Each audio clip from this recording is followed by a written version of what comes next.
India میں کرشنا اور گڑیا کی سہاگ رات کا عجیب واقعہ۔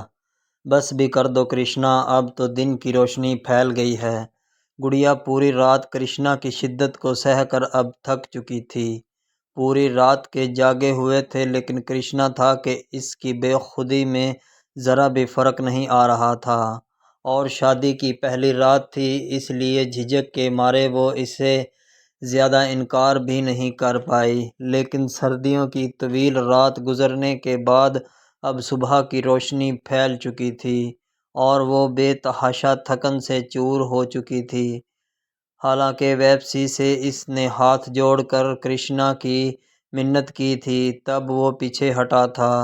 آنکھیں کرشنا کی بھی نیند سے چور تھیں، لیکن گڑیا کی خوبصورتی اور حسین چہرے نے تو اسے پاگل کر کے رکھ دیا تھا۔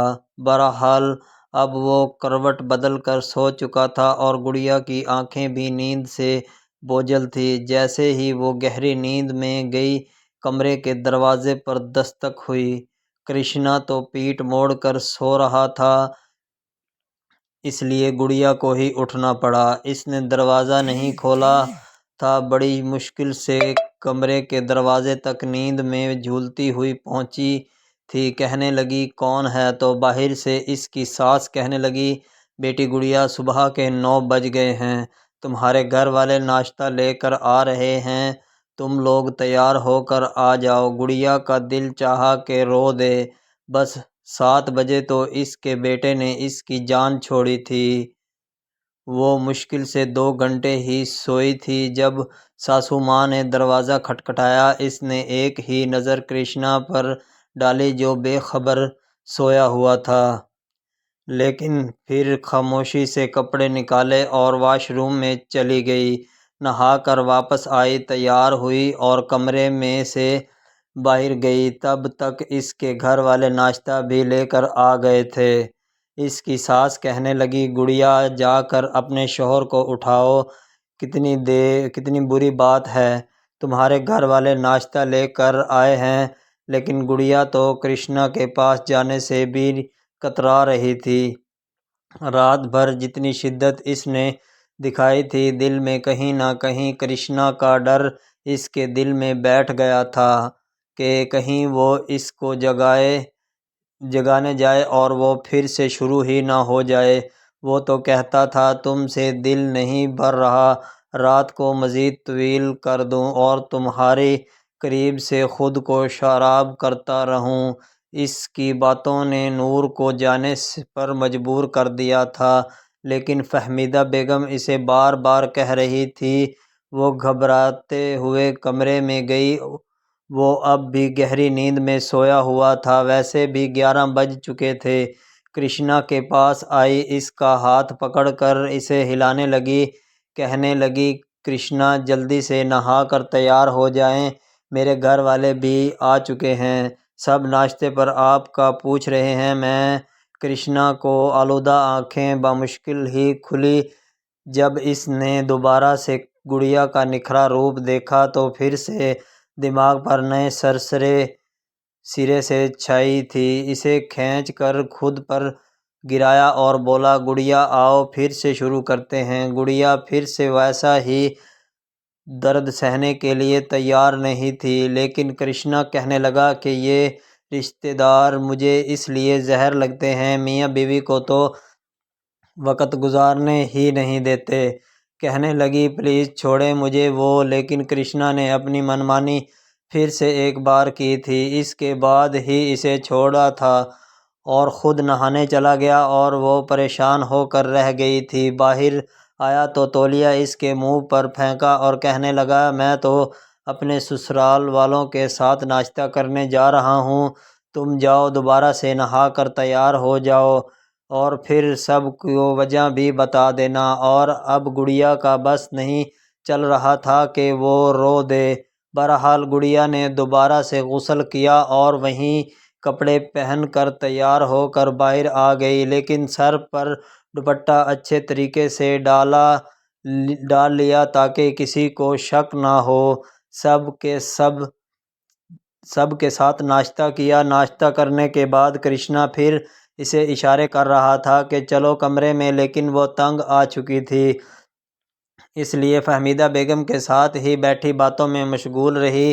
لیکن کرشنا بار بار اپنی نگاہوں سے اسے کمرے میں جانے کے اشارے کر رہا تھا۔ گڑیا کا دل بڑی زور زور سے دھڑک رہا تھا، لیکن وقت یوں ہی گزرنے لگا۔ غصے میں آ کر کرشنا کمرے میں چلا گیا، دروازہ بھی بڑے زور سے مارا تھا، اور فہمیدہ بیگم کہنے لگی اسے کیا ہوا ہے؟ کہنے لگی پتہ نہیں، بہرحال وہ کمرے میں نہیں گئی، رات کو ولیمہ تھا، پھر وہاں پر چلی گئی۔ رات کو گہرے سلور رنگ کی میکسی میں وہ کمال لگ رہی تھی، قیامت ڈھا رہی تھی، اور کرشنا تو اس پر نگاہیں ہٹانا بھول گیا تھا۔ جب وہ دونوں اسٹیج پر بیٹھے تو کرشنا نے اس کا ہاتھ پکڑ رکھا تھا۔ اب بیٹھتے ہی اس کے کان میں سرگوشی کرنے لگا، کہنے لگا آج تو تم مجھ سے نہیں بچو گی۔ لیکن گڑیا کا سر چکرا رہا تھا، پوری رات وہ سوئی نہیں تھی، پھر پورا دن بھی فہمیدہ بیگم کے ساتھ بیٹھی رہی، اور اب تو یوں تھی کہ نیند سے بے حال تھی۔ اس میں اتنی ہمت نہیں تھی کہ آج بھی کرشنا کے ساتھ رت جگہ کاٹ لے۔ اور رات کو گڑیا کی والدہ بیگم نے فہمیدہ بیگم سے کہا ہمارے یہاں رواج ہے کہ ولیمے پر ہم بیٹی کو اپنے گھر لے جاتے ہیں، اور اگلے روز دولہا اور اس کے گھر والے آ کر لے جاتے ہیں، تو آج ہم گڑیا کو اپنے ساتھ لے جائیں گے۔ اور فہمیدہ بیگم نے تو کوئی اعتراض نہیں کیا، لیکن کرشنا کی تو جیسے ہوش ہی اڑ گئے تھے۔ کہنے لگا نہیں نہیں، ہمارے یہاں ایسا کوئی رواج نہیں ہے۔ فہمیدہ بیگم نے اس کے کندھے پر ایک تھپکی لگائی، کہنے لگی بس بھی کرو، اس طرح سے بڑوں کو جواب نہیں دیتے۔ کرشنا کی والدہ گڑیا کی والدہ کو کہنے لگی آپ گڑیا کو اپنے ساتھ لے جائیں، کوئی بات نہیں۔ گڑیا بھی ایسا ہی چاہتی تھی کہ اپنی ماں کے ساتھ جائے اور نیند پوری کرے۔ درد سے سر پھٹ رہا تھا، لیکن کرشنا اسے جن نگاہوں سے دیکھ رہا تھا، گڑیا نے اپنی نگاہیں بدل لی، کیونکہ وہ نگاہوں کے اشاروں سے یہی کہہ رہا تھا کہ گڑیا خود منع کر کے کہہ دے کہ وہ مائکے نہیں جانا چاہتی۔ لیکن گڑیا نے اس کی طرف دیکھا ہی نہیں، وہ اپنے والدین کے ساتھ واپس گھر آ گئی۔ جیسے ہی کپڑے چینج کر کے وہ سونے کے لیے لیٹی تھی تو اوپر سے کرشنا کا فون آنے لگا۔ اس نے فون اٹھایا، کہنے لگا یہ کیا طریقہ ہے تمہارے گھر والوں کا؟ ایسا کون کرتا ہے؟ کہنے لگی کرشنا یہ رسم ہے۔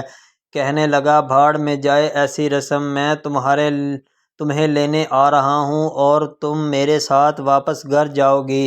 کرشنا بہت غصے میں تھا۔ گڑیا کہنے لگی کرشنا میری بات کو سمجھنے کی کوشش کرو، میں اپنے والدین سے کیا بہانہ بناؤں گی؟ وہ کہنے لگا مجھے بھی بہانہ بتاؤ، میں کچھ نہیں جانتا۔ اچھا یہ بتاؤ آج وہ جو ولیمے میں آپ نے میکسی پہنی تھی، جس میں آپ اتنی خوبصورت لگ رہی تھی، وہ میکسی تو آپ نے چینج نہیں کی؟ وہ کہنے لگی میں سب کچھ چینج کر کے سونے لگی تھی۔ کرشنا کہنے لگا مجھے نہیں پتہ، میں ابھی آ رہا ہوں، جلدی سے تیار ہو جاؤ، بالکل ویسی ہی لگو جیسے ولیمے میں لگ رہی تھی، اور تمہارے زیورات رات کو میں کمرے میں خود اتاروں گا، تمہاری ایک ایک چیز میں اپنے ہاتھوں سے اتاروں گا، جیسے سہاگ رات کو اتاری تھی۔ تم ہوتی کون ہو بنا مجھ سے پوچھے چینج کرنے والی؟ تم میری ہو، میری اجازت کے بنا تمہیں کچھ بھی کرنے کی اجازت نہیں۔ گڑیا کا تو جیسے سانس سینے میں ہی پھنس گیا تھا، کیونکہ وہ بہت غصے میں کہہ رہا تھا۔ اب گڑیا کہنے لگی پلیز ابھی نہیں کرشنا، میری بات کو سمجھو، میرے گھر والے پریشان ہو جائیں گے۔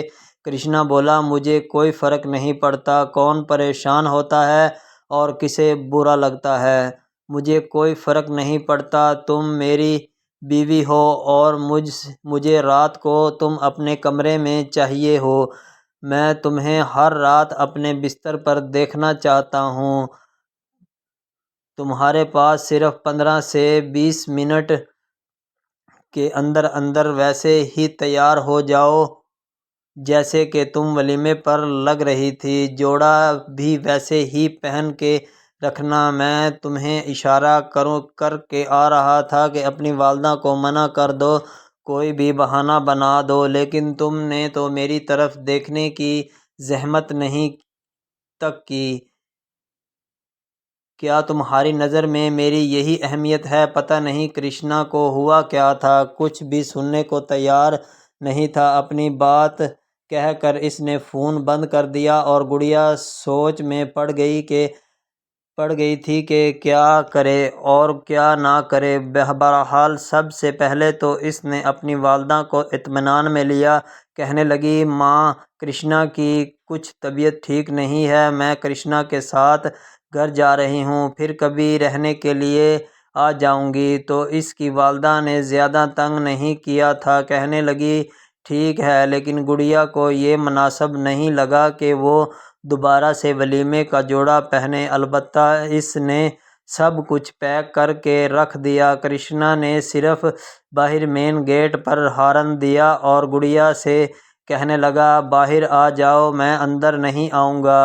گڑیا نے اپنے ولیمے کا جوڑا اور تمام سامان ہاتھوں میں پکڑا اور باہر چلی گئی۔ وہ گڑیا کو دیکھ کر اس کے ماتھے پر بل پڑ گئے تھے۔ بہرحال اس نے سامان پیچھے رکھا اور خود فرنٹ سیٹ پر بیٹھ گئی۔ کہنے لگا تیار کیوں نہیں ہوئی؟ میری بات کا اثر نہیں ہوا تھا تمہیں؟ کہنے لگی کرشنا کچھ تو سمجھنے کی کوشش کیا کرو، اماں کیا سوچتی کہ میں کیوں دلہن بن کر جا رہی ہوں؟ بڑی مشکل سے میں نے بہانہ بنایا ہے، اب تو گڑیا کی جان چھوٹ گئی۔ کہنے لگا گھر جا کر ویسے ہی تیار ہو جاؤ جیسے تم ولیمے میں لگ رہی تھی۔ وہ کہنے لگی ٹھیک ہے، ہو جاؤں گی، لیکن آپ وعدہ کریں مجھ سے زیادہ تنگ نہیں کریں گے۔ میں کل رات بھی سوئی نہیں اور صبح سے جاگ رہی ہوں، میرا سر پھٹا جا رہا ہے، مجھے بہت شدید نیند آ رہی ہے۔ وہ کہنے لگا گھر تو چلو، تمہیں سلاتا ہوں، بڑی میٹھی نیند سلاؤں گا تمہیں۔ اس کی آنکھوں میں شوقی ناچ رہی تھی، گڑیا کا دل دھڑک رہا تھا۔ بہرحال جب وہ گھر میں آئے، فہمیدہ بیگم سو چکی تھی تو اپنے کمرے میں گئی تو کرشنا کہنے لگا چلو جلدی سے تیار ہو جاؤ۔ گڑیا نے دوبارہ سے ولیمے کی میکسی پہنی، میک اپ کیا، یہاں تک کہ زیورات بھی پہنے، ابھی سب کچھ پہن کر تیار ہوئی تھی۔ دوپٹہ سر پر لینے کی کوشش کی تو احمد اس کے قریب آ گیا، اس کی گردن پر اپنے لب رکھ چکا تھا اور پھر اس نے نور پر اپنی منمانیاں شروع کر دی۔ گڑیا تھکن سے چور تھی۔ رات 2 بجے وہ رونے لگی، لیکن کرشنا تھا کہ بس کرنے کو تیار ہی نہیں تھا۔ اس کے سامنے ہاتھ جوڑنے لگی کہ بھگوان کے لیے بس کر دو، مجھے سونے دو، لیکن ایسا لگتا تھا کہ جیسے اس پر کوئی جنون سوار ہے، کچھ نہیں سن رہا تھا۔ ساری رات گڑیا کی درد سہنے میں گزر گئی۔ صبح کرشنا سو چکا تھا اور گڑیا بیٹھی بے تحاشا رو رہی تھی، کیونکہ اب اس کے پیٹ کے نچلے حصے میں تکلیف ہونے لگی تھی، درد ہو رہا تھا اور اتنی شدت سے درد ہو رہا تھا کہ اس سے برداشت نہیں ہو رہا تھا۔ اس نے سوئے ہوئے کرشنا کو اٹھایا، اسے ہلانے جلانے کی لگی، لیکن کرشنا گہری نیند میں سویا ہوا تھا۔ جب کرشنا جاگا تو گڑیا کو یوں تڑپتا دیکھ کر پریشان ہوا، کہنے لگا کیا ہوا گڑیا؟ کہنے لگی میں نے آپ کو منع کیا تھا نا کہ مجھے چھوڑ دو، دیکھو اب مجھے اتنا درد ہے، مجھ سے برداشت نہیں ہو رہا، کرشنا پلیز کچھ کرو۔ کرشنا نے دیکھا وہ پیٹ کے نچلے حصے پر اپنے دونوں ہاتھ رکھے تڑپ رہی تھی۔ وہ خود بھی یہ سب کچھ دیکھ کر گھبرا گیا، کیونکہ سمجھ نہیں آ رہا تھا کہ گڑیا کو ہوا کیا ہے۔ کہنے لگا میں امی کو بلاتا ہوں۔ اٹھ کے بیٹھ گیا، جلدی سے اپنی شرٹ پہنی، بٹن بند کیے، اپنے بالوں کو ٹھیک کیا اور کمرے سے باہر نکل گیا۔ کچھ دیر بعد ہی فہمیدہ بیگم گھبرائی ہوئی کمرے میں آئی اور دیکھا کہ گڑیا درد سے تڑپ رہی تھی۔ اب فہمیدہ بیگم خود سمجھ نہیں پا رہی تھی کہ اس کو ہوا کیا ہے۔ فہمیدہ بیگم کرشنا سے کہنے لگی، ایسا کرو، ڈرائیور کو بولو گاڑی نکالے۔ کرشنا باہر چلا گیا اور فہمیدہ بیگم نے اسے سہارا دیا، اسے باہر لے آئی، لیکن جب ہاسپٹل لے گئے تو لیڈی ڈاکٹر نے برے طریقے سے فہمیدہ بیگم کو ڈانٹا تھا۔ کہنے لگی، آپ کے بیٹے نے کیا حال کیا ہے اپنی بیوی کا، اسے ذرا بھی احساس نہیں۔ وہ کہنے لگی، گڑیا کے انٹرنل سائڈ پر سوزش ہو چکی ہے، اس لیے اپنے بیٹے سے کہے کہ اپنی بیوی سے دور رہے۔ یہ سن کر فہمیدہ بیگم تو شرمندہ ہو کر رہ گئی۔ جیسے ہی گڑیا کے ساتھ کلینک سے باہر آئی تو کرشنا کھڑا تھا، اپنی والدہ سے کہنے لگا، کیا ہوا؟ لیکن وہ اسے کھا جانے والی نگاہوں سے دیکھنے لگی۔ کہنے لگی، یہ تو تمہیں پتہ ہوگا، شرمندہ کر کے رکھ دیا تم نے مجھے۔ اب کرشنا شاید کچھ سمجھ چکا تھا، اس لیے نگاہیں چرانے لگا، اور جیسے ہی گڑیا گاڑی میں بیٹھی آنکھیں بند کر چکی تھی، وہ 2 دن سے اس کی نیند پوری نہیں ہوئی تھی اور درد برداشت کر کے بے حال تھی۔ ڈاکٹر نے انجیکشن لگا دیا اور فہمیدہ بیگم کو کہا کہ آپ اپنے بیٹے کو سمجھائیں کہ کسی کے ساتھ اتنا ظلم نہیں کیا کرتے۔ آپ دیکھ رہی ہیں نا کہ آپ کی بہو کتنی تڑپ رہی تھی۔ آپ نے اپنے بیٹے کو کیا کھا کر پیدا کیا ہے کہ اس نے اپنی بیوی کا اتنا برا حال کر دیا ہے۔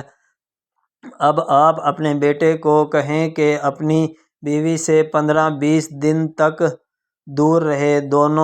دوستو، اگر آپ کو ہماری ویڈیو اچھی لگی ہو تو چینل کو سبسکرائب کریں۔ شکریہ، اللہ حافظ۔